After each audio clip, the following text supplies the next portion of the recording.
ॐ भूर्भुवः स्वः तत्सवितुर्वरेण्यं भर्गो देवस्य धीमहि धियो यो नः प्रचोदयात् ॐ शान्ति शान्ति शान्तिः. Namaskar my dear friends, this is the video on stories of Upanishads or Upanishadic stories. The topic of this story is the quest. This story is taken from Prashnopanishad of Atharva Veda, and the sage of this Upanishad is Pippalada. The quest after the eternal has preoccupied the minds of men at all ages. The pattern of the problem may change, but the problem remains. Each age and every individual must solve it afresh, for it is only then the religion becomes a felt experience. That was the reason why in olden days the sages preferred to live away from crowded cities in the lone retreats of the forest hermitages, tapovanas, so that they may seek in nature the signature of nature's creator. By living in harmony with nature, they wished to be in tune with the infinite. It was to them that the seekers after truth went with customary offerings to have their problems solved. One may lead a disciplined life, be an earnest inquirer, and yet fail to arrive at a satisfactory solution. An assemblage of such seekers may fare no better. A group of 6 earnest seekers after truth, all of them earnest students of philosophy, gathered together only to find that each one of them had a special problem to solve and that none of the others could solve it for them. They decided by common consent to approach the sage Pippalada and have their problems solved. Perhaps they felt subconsciously that it was for want of a proper spiritual guide that they were unable to solve their problem.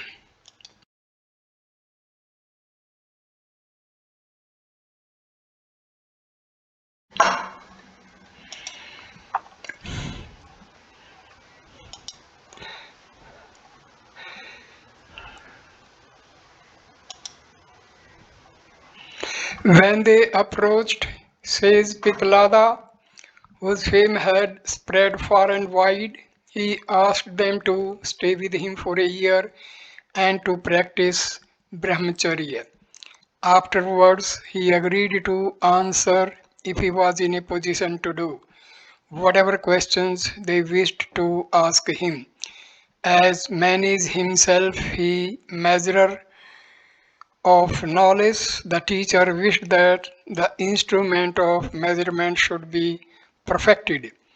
That was why he asked them to stay with him for a year and observe such sadhana as was conducive to sattva shuddhi. For his part, Pippalada was as modest as he was learned. That was why he added the conditional clause at the end.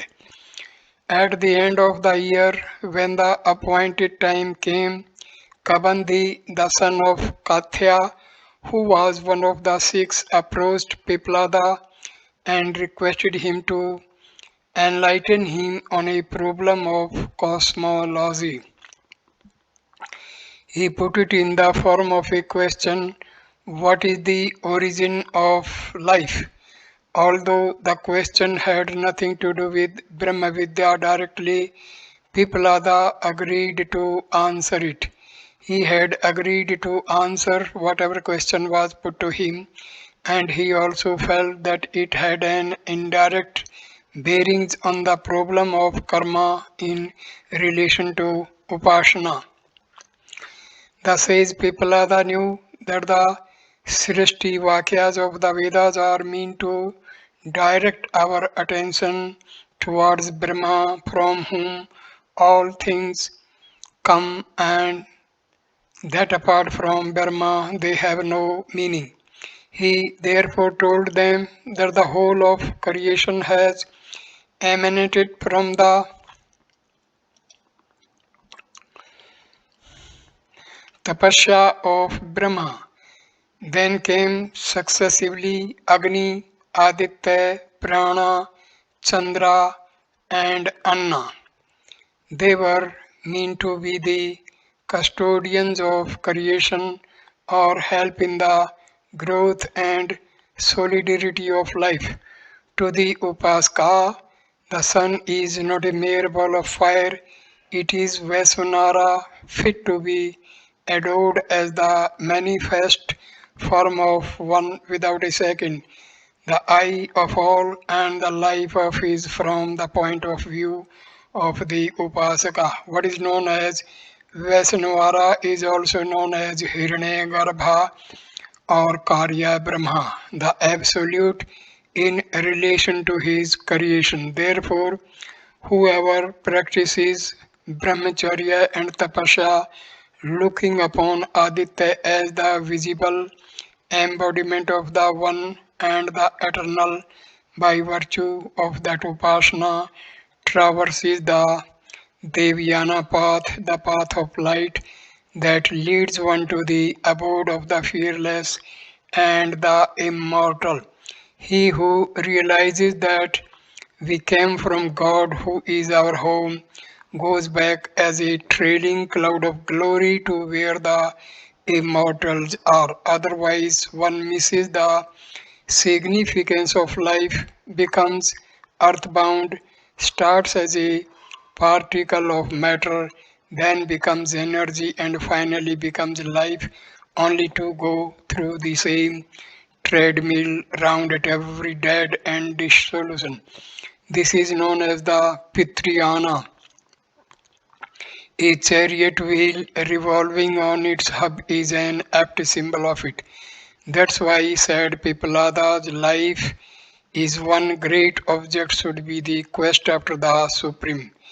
Pippalada had by his answer given a direction to the discussion that was to follow. Whether be a descendant of Bhrigu eagerly took up the clue that was offered to him. He had been told that what is manifest should be regarded as the symbol of the Absolute. Each aspect is from the Upasaka's point of view a deity. But there are so many aspects and apparently so many deities. His problem was who among them could claim primacy. He wished to know how many deities there are, how many of them are manifest in the human body, and who is the foremost of them.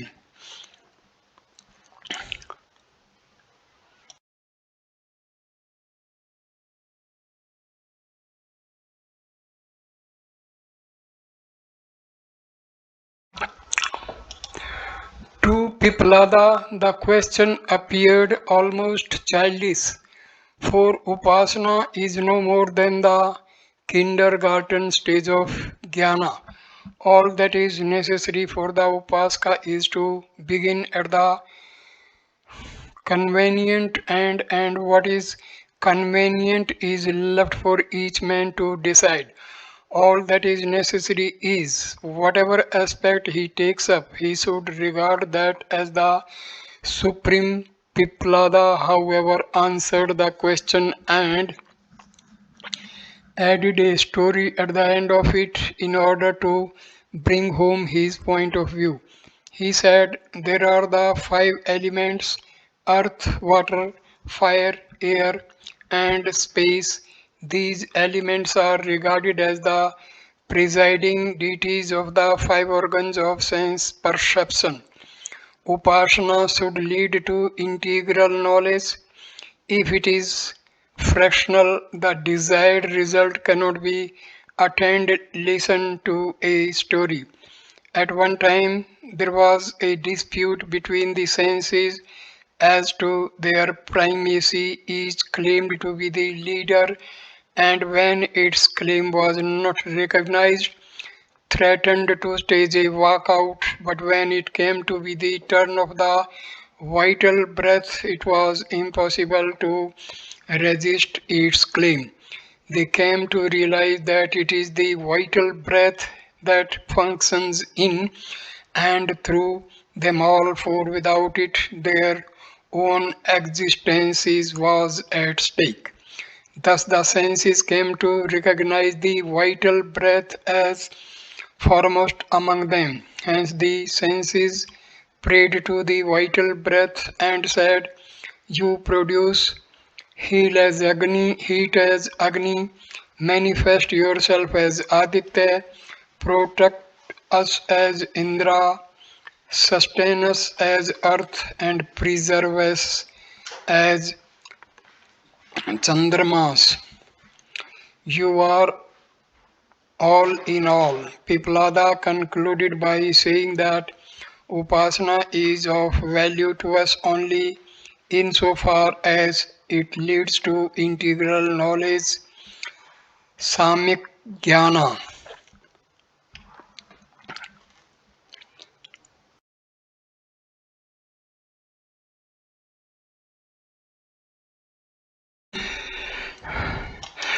Two problems had been set at rest. It was now the turn of Kausalya, a descendant of Asvalyana, to put a question to the spiritual preceptor. He wished to be enlightened on the various problems connected with Prasanopnishad. "Revered sir," he said, "will you have the goodness to let me know whence it is that the vital breath originates and the manner of its entrance into the body, as well as how it divides itself into its five components parts and to what place it goes? How does it contain within itself all objects, both external and internal to it?" Pippalada was extremely pleased with a disciple who could raise so many intricate problems. He also felt that to be able to question properly is itself a halfway house to knowledge. Pippalada then explained to him the beginning, middle, and end of prana in relation to Brahma. The term prana means the vital breath. He said, "This glorious vital breath evolves out of the Supreme Self, and it is entirely dependent upon Him for it. In relation to Brahma, it is like the shadow to the substance.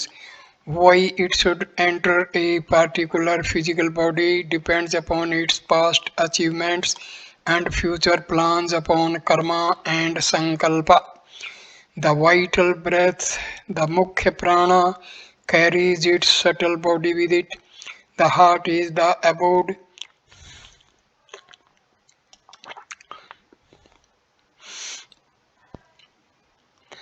From there it permeates the entire body and is known under different names according to the function it discharges. Finally, at dissolution, it sends sinners to suffer the consequences of their deeds and the virtuous to gain such reward as falls to their share. What is essential is that the Jiva should know prana as the shadow of Brahma and worship Brahma by means of Prasnopaniṣad. Such a person lives in Burma and his line never comes to an end.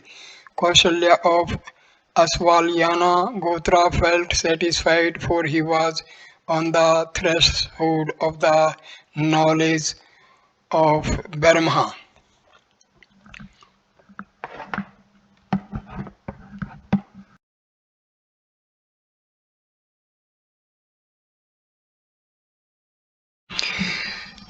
The problems posed so far had only an indirect bearing on Brahmavidya. We may relegate them to the category of Aparavidya, which forms, as it were, the outer shell of knowledge. It was left to the next three inquiring spirits to come to the kernel, therefore, the concept of Brahma in itself. It was now the turn of Gargaya Suryayani to avail himself of the opportunity to have his problems solved and to proceed in a spiritual sense from darkness to light. He raised a metaphysical problem which is peculiar to Indian philosophy. Ordinarily speaking, we see the various levels of consciousness. He wished to know who it is that experiences these levels of consciousness. This is a problem that every seeker after truth encountered.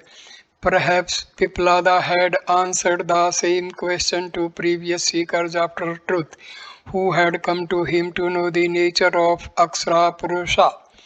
Pippalada illumined the problem in his characteristic way. He said, during the waking stage, we think waking alone is real. During a dream, the dream alone appears to be real. And during deep sleep, there seems to be nothing else. If we reduce all these levels of consciousness to their least common factor, we find that the experiencing self alone is real.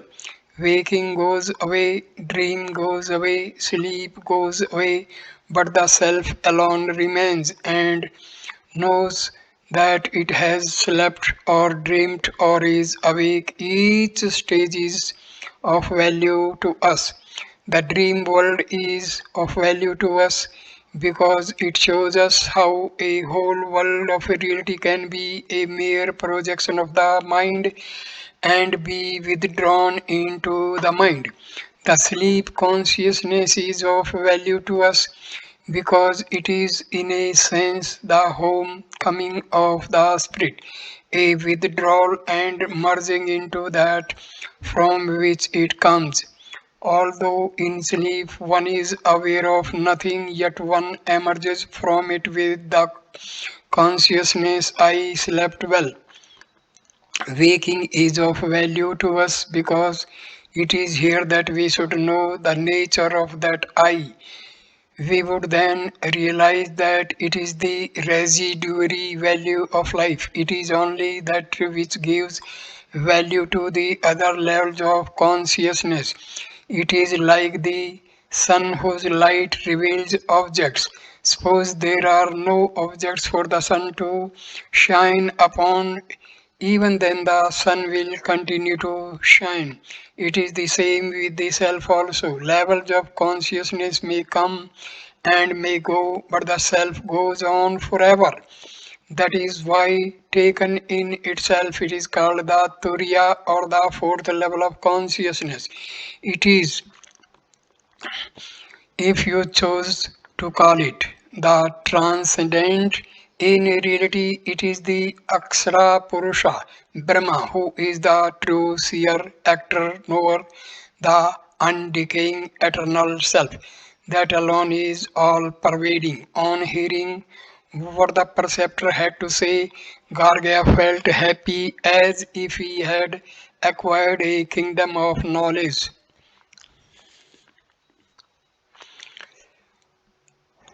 Saibaya was a pragmatic idealist. He wished to know the use of everything, even though it be the knowledge of the Supreme.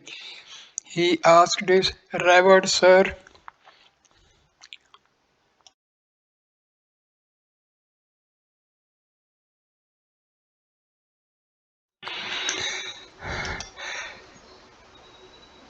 Saibaya was a pragmatic idealist. He wished to know the use of everything, even though it be the knowledge of the Supreme. He asked, revered sir, Apart from these three stages of consciousness, such as waking, dreaming, and deep sleep, there is another stage after death. What is it that awaits him who meditates on Om as the sound symbol of the Absolute? When at death the body returns to the elements? Pippalada knew that if Brahma is life supreme value, it follows that it is by its presence that all else assumes value. With it they have value, and without it they are nothing. He therefore said that the symbol Om stands for Brahma, both in a relative sense in relation to the world of manifestation, and in an absolute sense in relation to that which has beyond what is the individual, what the individual regards as either here or hereafterward. From the standpoint of the absolute, both of them belong to the world of manifestation and therefore belong to the world of relative values. Let us take the sound symbol Om. Suppose that the initial letter A stands for the sum total of all the good things of life here, and similarly the middle letter U stands for the good things in the hereafter. The two put together will not form Om. The sum total of the relative values will not give us Brahma. The immanent does not exhaust the possibilities of the transcendent. The pragmatist who meditates on Brahma and observes all through life the cardinal values of truth, brahmacharya, ahimsa, aparigraha, and sannyasa will naturally have all the good things of life here and hereafter. Whoever is satisfied with them will naturally have to come back to the world of relative values. That's why it is necessary to know Brahma in its unconditioned aspect, as otherwise one's upasana will not be complete. To such a person there is neither coming nor going. He is always established in that which is.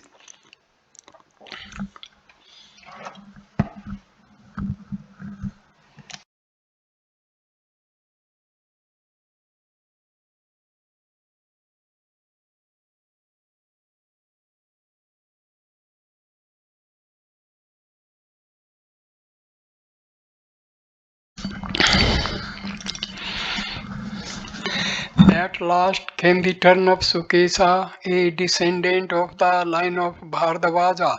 It was because of the fame of his ancestor and also because the knowledge of the Absolute was supposed to be traditional in certain families that a prince of Kosala at one time came to him and asked him to enlighten him on the Purusha with 16 adjuncts or kalas. Sukesa said that he did not know, but the prince thought that he was feigning ignorance. But when the prince heard him ever that he was really in the dark about it, he went away sad and disappointed. Ever since that time, it had remained a problem with him, and he requested Pippalada